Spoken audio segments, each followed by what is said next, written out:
you very much for joining me this morning. This morning we're going to have a number of areas of discussion. The first deals with 12 people arrested, according to yesterday's newspaper, the Star Advertiser, as a result of smuggling into the prisons, or attempts to smuggle into the prisons. And you know, the 12 are not limited to the prisoners themselves. They may eventually become prisoners, but they seem to be city officials who were responsible for taking these folks on a work line. So that's going to be interesting to watch. We'll talk a little bit more about that. We also have some what I call homilies to review, and then some principles of Ron Paul. And we'll evaluate those principles. Do we agree or disagree with those issues? Also, a short statement about what's happening in California and their bullet train.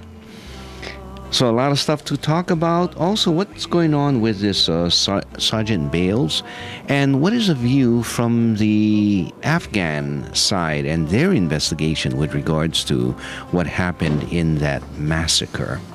Next, we'll talk about perhaps even about Korea and the nuclear testing that is going on in North Korea, or claimed to be going on in North Korea. We'll take a look at those things. Drone flights by the United States into Pakistan, and some of the underlying concerns or the real issues between the U.S. and Pakistan, and how drone flights apply there.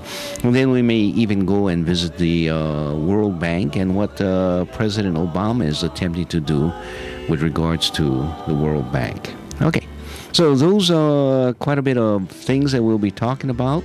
The background music has been provided by the Hawaiian Nation album, A Call for Hawaiian Sovereignty, and the song we had just listened to.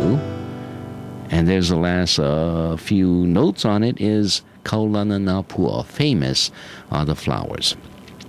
I am Pokalai Nui, and this program goes for 2 hours from 6 to 8 in the morning, and today is the 25th day of March. If you are viewing this program, then it's pre-recorded, as I believe it will say at the bottom of the screen, so don't attempt to call in. If you want to call in and share an opinion based on some of the issues that I will be addressing, the telephone number here is 524-1080. We'll mention it over a number of times, so you won't get lost or unable to keep up with this discussion. Let me check some of our electronics here, and I think we're doing okay. I certainly hope we are. And I assume that we are broadcasting. All right. Now, what I'm reading is from the Star Advertiser with regards to 12 people arrested. Very interesting. 4 City Park labor supervisors and 8 prison inmates were arrested Thursday after allegedly trying to sneak crystal methamphetamine, an ice pipe, and tobacco onto the grounds of the Oahu Community Correction Center. So what they do is they take these people out on what is called work lines. It's a way of getting them familiar with going back into the community, mixing with the community, and working as they go out. Now what happens is the supervisors of these work lines then, in this particular case, take them down to the beach to go swimming for about maybe 3 hours. So they work for 3 hours, they go swimming for 3 hours, and then they start coming back. So somebody complained about these folks supposed to be in jail, but actually being taken out on an excursion, I guess. And so upon investigation, they arrested 4 city officials and what seems to be a smuggling setup, but not a setup, a smuggling chain of events, so that when they come in to or return back to the prison, they found in one of 3 vans, and this particular van carried about, I guess, 8 prisoners. Yeah, or 8 prisoners. And there was a cooler, a chest, and in the chest was ice. Not the kind that you and I are familiar with, or maybe you are more familiar with it than I am. But crystal methamphetamine as well as tobacco. Now, what's a big hassle about tobacco? Well, when you send tobacco or when you send cigarettes into the facility, then it becomes a method of trade, and at times it can go as high as $200 to $500 a pack, because I guess people are so hooked on the nicotine in the tobacco. But also, ice had been brought into, or was attempted to be brought into the facility. How often this occurs, when did it start, all of those things is still under investigation. And the whole arrest is under investigation. So there's some city officials, or city employees at least, that are being looked into, as well as this whole thing about bringing these things in. Now, not all of the prisoners, because the other two vans were clean after inspection. So we're not saying that all of the prisoners out on this work furlough is responsible. We're not even sure if all of the people in this particular van was responsible for what had happened. It may have been just a single person, but it's going to be very interesting. Whose ice was it? Whose cooler was it? Was it the prison's cooler? And was just a single individual who snuck in some ice and a pipe to bring it into the facility? Or was it a collusion among more than one person? So a lot of investigation should be going on. And while the city officials were arrested, there's no real determination that either one or all four of them were responsible for the events, or perhaps even more who allowed these events to go on. So we'll keep our eyes open and see how things develop in that area. Okay, the second thing I wanted to do is actually read you some what I call homilies. Homilies that was sent to me by a listener, and there were three that I wanted to at least call to your attention. The first comes from Bill Moyers, and he says, "Secrecy is the freedom tyrants dream of." And if it's not secrecy, then I guess in another form of secrecy, which would be to flush out misinformation, so that while you may not remain silent, you may give information that are actually lies, to fill the void and to cover the illegitimacy of one's actions. And I find that, especially in government, a lot of these things are going on. Just the whole war in Iraq and in Afghanistan is part of it. So, Bill Moyers, thank you very much. The second comes from a Niels Bohr, B-O-H-R, and he says, "The best weapon of a dictatorship is secrecy. But the best weapon of a democracy should be the wisdom of openness." Okay. I think that's very clear, very easy to understand. Sometimes they hide behind the claim of democracy, but through the use of secrecy and misinformation. And we see that going on, especially within the United States, at least at the present time. May have gone on previously as well. You know, I was just speaking with a good friend of mine and talking about the Second World War, which seems to be that good war, very clear who's the bad guys, who's the good guys. But when you do further examination and you see what the United States was doing against Japan, the aggression, the barricade that was created in the Pacific to stop Japan from getting oil out of Indonesia, and essentially choking Japan off, and as a result forcing Japan to try to stop that, attacking the U.S. Fleet that was conducting these events. And where was the fleet? In Pearl Harbor. So the so-called sneak attack was conducted in Pearl Harbor as if the Japanese had no cause for this initiation of the attack. Upon further evidence, we find that one, it was not a sneak attack, that Roosevelt was already interrupting the messages from Tokyo to the ambassador, the Tokyo ambassador, Japan ambassador in Washington, D.C. So they knew about what was going to happen. They didn't pinpoint exactly when, and the messages didn't tell the ambassador exactly when, but it says within a very short time, within a week, etc., etc. But Roosevelt did not, or the U.S. military did not inform, who was that, General Short and Admiral Kimmel, about this information, and as a result allowed the unpreparedness, so that all of the planes at Hickam, for example, were all lined up, just ready to be bombed by the Japanese, and in fact, they came over the Ko'olau Mountains. No, I think it was a Waianae Range, flew over and then hit Pearl Harbor. So a lot of these kinds of stuff, which are essentially secret, but a claim that the Second World War was a just war and it was the Japanese who initiated it, that was not the case. It was the United States who participated in that initiation so that they could get into the war in Europe and begin to fight against the Germans and assist the England in that war. I don't mean to get into a full discussion there, but it strikes with regards to this issue of the best weapon of dictatorship is secrecy, but the best weapon of a democracy should be the wisdom of openness.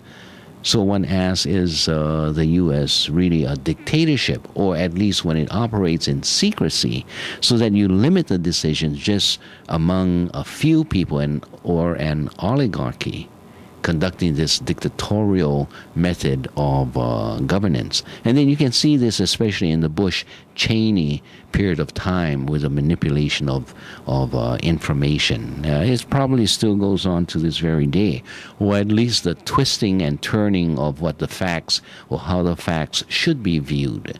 Later on, when we talk about North Korea and the testing of nuclear weapons, we'll do another comparison of that kinds of stuff. And finally, from Sinclair Lewis, when fascism comes to America, it will be wrapped in the flag and carrying a cross. Okay. Well, see, speaking of the Republican primary elections going on now, with, I would suggest, the exception of Mr. Ron Paul, who seems to be, at least from my point of view, far more favorable than the flag carriers and cross carriers of Gingrich, Romney, and Santorum. All right, my opinion. If you have a contrary opinion, or even if you agree with me, you're free to call. I know it's kind of early in the morning. Our telephone number here is 524-1080. It's 19 minutes past the hour of 6 o'clock, and I'll take your calls. So from those homilies, I wanted to read a few statements with regards to the 10 principles of a free society. And this is Ron Paul's book, Liberty Defined. Actually, listeners sent it to me and listed these 10 principles. Someone else says, I'm not sure if Ron Paul really stood for those principles and if it's accurately recorded. And if it's not, correct me. If you have the book Liberty Defined by Ron Paul, correct me. But the listener sends this to me, and I'm just going to read 3 of the principles, principle 4, 5, and 7. Okay, government may not redistribute private wealth or grant special privileges to any individual or group. Is that an appropriate principle of a free society? Should government interfere and take your private property and redistribute it to someone else? In terms of real property condemnation, that is a general principle that the government should not be coming in, condemning your land and giving it to someone else. They can come in and condemn it for public use, but not for private redistribution. Okay? So, well settled. But not necessarily so. Because the U.S. Supreme Court has said in certain cases, and we can come right back to Hawaii and take a look at what they did with Kamehameha Schools or Bishop Estate lands. You remember those lands that were being leased to, long-term leased to people in Hawaii Kai? And then these folks, as the lease was expiring, said, hey, wait a minute. Why don't we force Kamehameha Schools to sell it to us?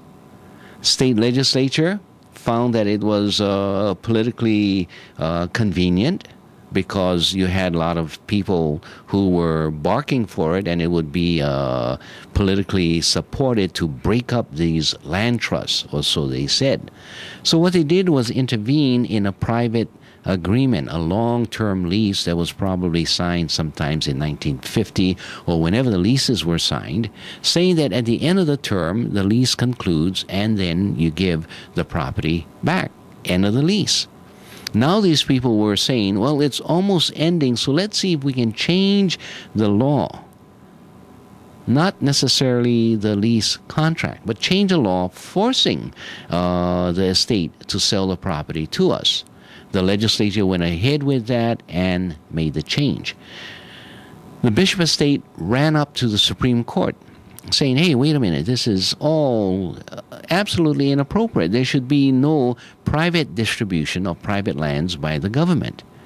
If it was for public purposes, then it would qualify, but not for this private distribution where it's the person who had signed the lease now getting the fee for a price, but still forcing us to sell that fee.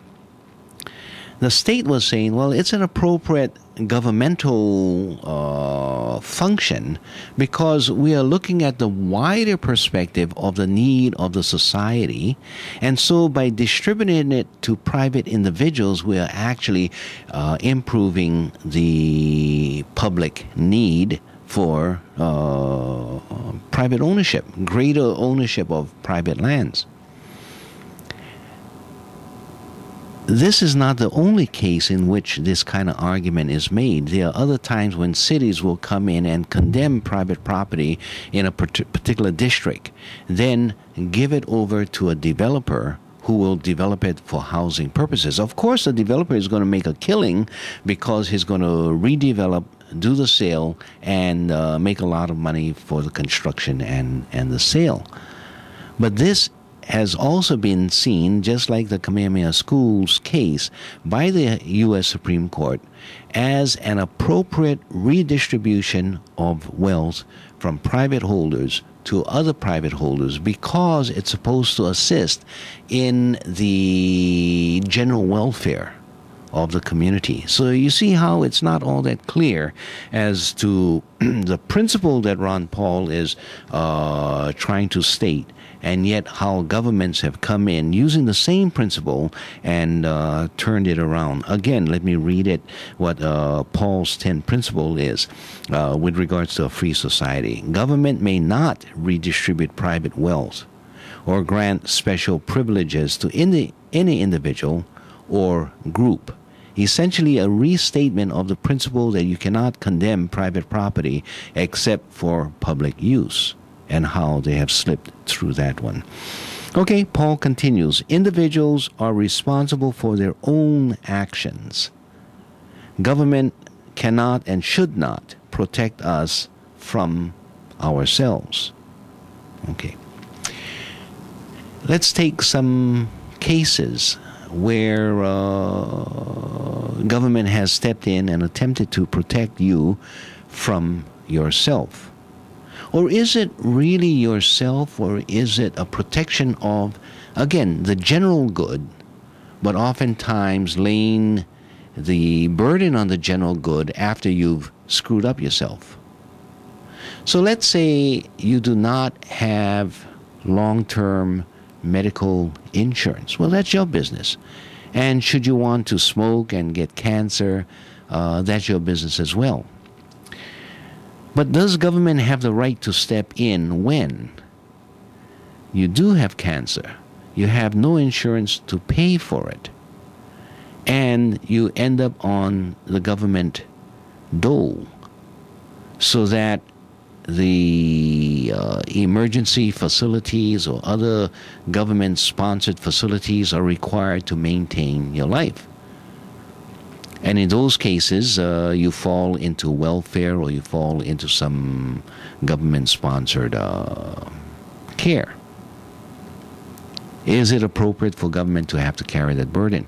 Can government say at the beginning, before you reach that stage, because we have experienced that, we have gone through that experience, that we are going to require that while you are able to pay, we are going to extract from you through Social Security taxes or contributions or Medicaid contribution. We're going to extract from you a small amount so that we can pay for the service that we're going to have to pay for.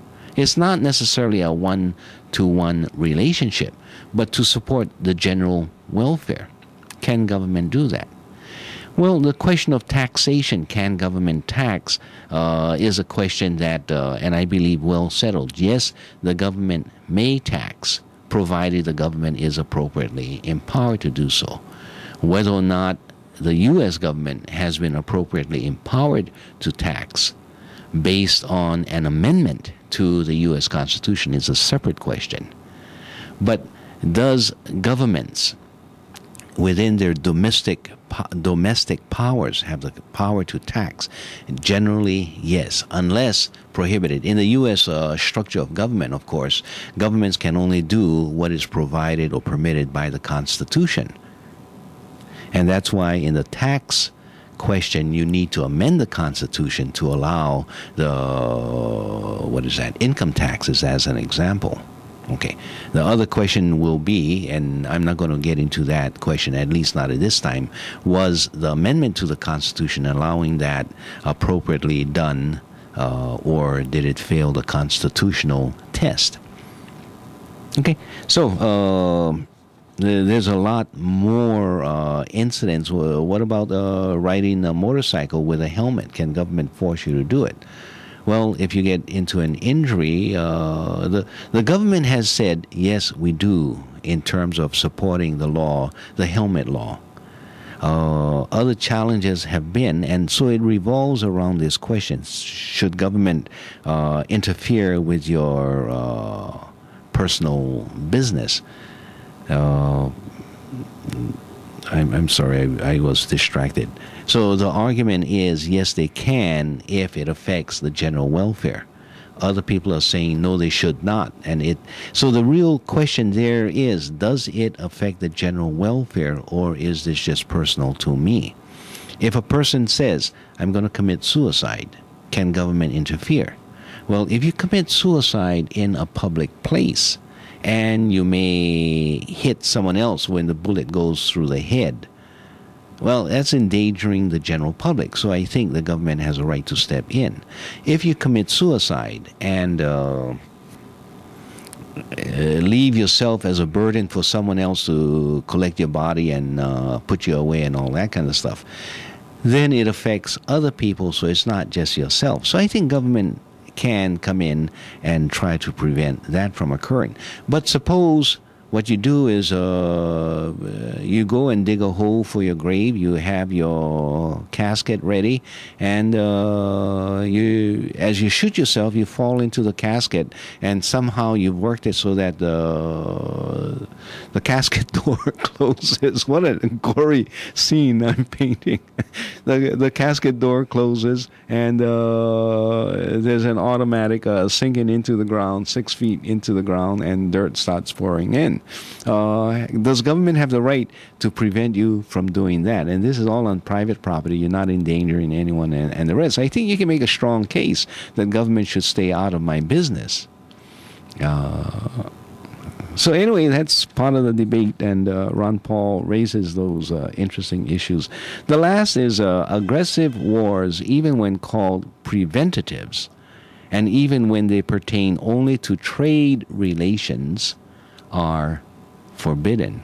And I agree with Ron Paul that aggressive wars, even when they are called preventive wars, or there's another word that they have used, not premeditated, I forget what they call it.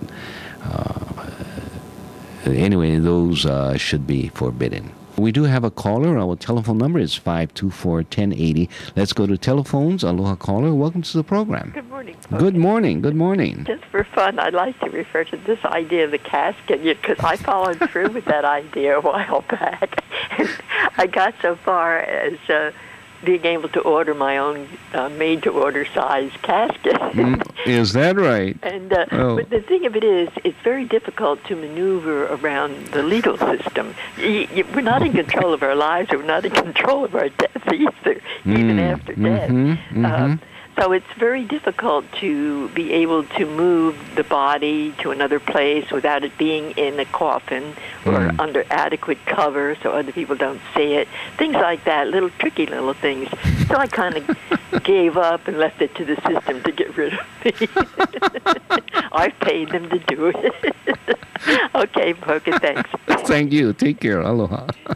And don't do it. Don't attempt it. Give me a call if you even think about it. All right. I don't mean to get gory about all of this, but anyway, you can always make arrangement with a friend to assist in your suicide, and if the friend consents to it, is that an interference with the general public? If you create a society of suicides. Again, I'm sorry for this gory discussion. Can you do it without government interference? So the idea is, to what extent should government step in and dictate whether or not your actions are appropriate or inappropriate? And I would suggest that from the government point of view, only when it interferes with someone else's safety or health or freedoms, then the government has a right to step in. On that basis, I think Ron Paul has some clear positions, appropriate positions that he has taken.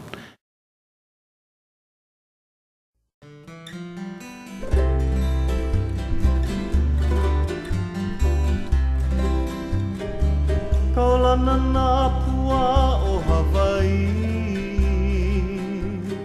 Kupa'a mahope o ka aina, Iki mai ka elele o ka loko ino, Pala pala anunu me ka paka.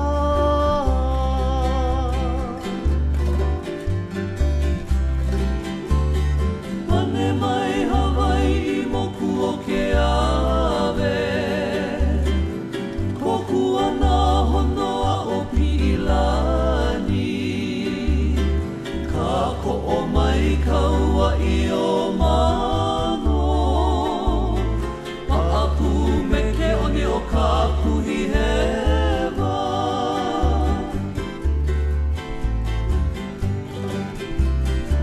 Aolea e kau I ka pulima, Maluna o ka pepa o ka enemi, Ho'ohui ai nā ku ai hewa, I ka pono sivila a o ke kanaka.